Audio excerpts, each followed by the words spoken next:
When I'm not at the track, training is super important. I have to make sure I get a workout in at least once a day. So right now I'm here in LA at this CrossFit gym, about to get a workout in. So let's go.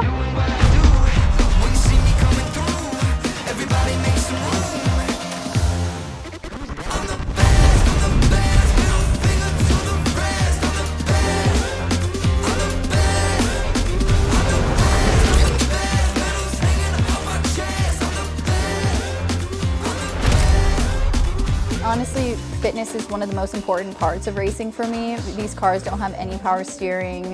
There's so much downforce, so it's super important to stay in shape and be strong. Like, I notice a huge difference if I'm not working out as much as I should be, and I just got on a new training program and I've noticed the car's so much easier to handle. And I am at such a physical disadvantage to the guys. Like, I can train as much as I want to, but women just don't have as much upper body strength, so I feel like I have to train twice as hard as these guys, and I'll never be quite as strong as like some of the guys in the field. So that's a bit like, you know, it's tough, a tough pill to swallow, but it just makes me want to work extra hard and yeah, just do what I have to do.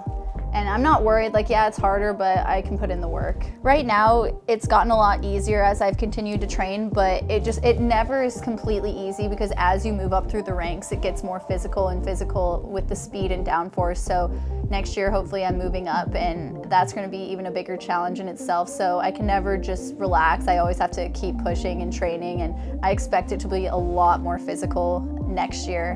When I move up. So I'm gonna have to just train extra hard in the off season and make sure I do a good job there. Growing up, I've always been in relatively good shape, so I felt like I didn't need to train as much, but now that I've jumped into open wheel cars, it's super important to stay in shape. And I've kind of learned to love training just because I've seen that progression in the fitness and in the results as I've trained more. And it's you kind of get into a routine, and if you don't work out, you kind of feel anxious and like you're missing something in your day. So I kind of learned to love it. I feel like when I first started driving open wheel, I kind of didn't expect it to be so physical, so I wasn't training as much. And then, to be honest, I was getting my ass kicked in the car. Like, it was so physical for me to drive. The first time I tested in the Indy Pro car, I couldn't complete 3 full laps. Like, it was that physical for me. I would have to pull in after a lap and a half. I would come in, go out, do another lap and a half. I would have to come in, and I was so tired and so out of breath and just weak. And from that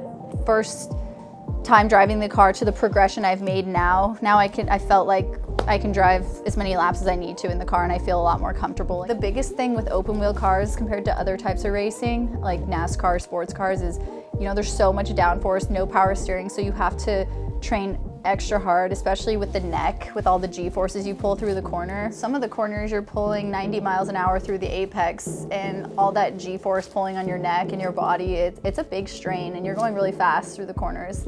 So people think a lot of the times racing is just turning the wheel, and it's so much more than that. It's honestly the most physical sport I've ever done. I feel like diet's a big part of training as well. You know, I feel like exercise is 30% of it, diet's about 70%, and I try to stay pretty healthy, I would say, throughout the week when I'm training. I eat a lot of protein, you know, and a bit of carbs as well, but like a really high protein diet has made me a lot stronger. So a lot of chicken, rice. I love sushi. I feel like I try to stay super clean and healthy for the most part, but occasionally I do love a good cheat meal. Like, my favorite's probably In-N-Out. I get the protein style burger, and it's not too bad. You're still getting the protein in, but definitely my favorite cheat meal. Honestly, between working out, eating right, making sure I'm training properly, it's like a full-time job, so this is exactly what I'm going to be doing until I'm back on track.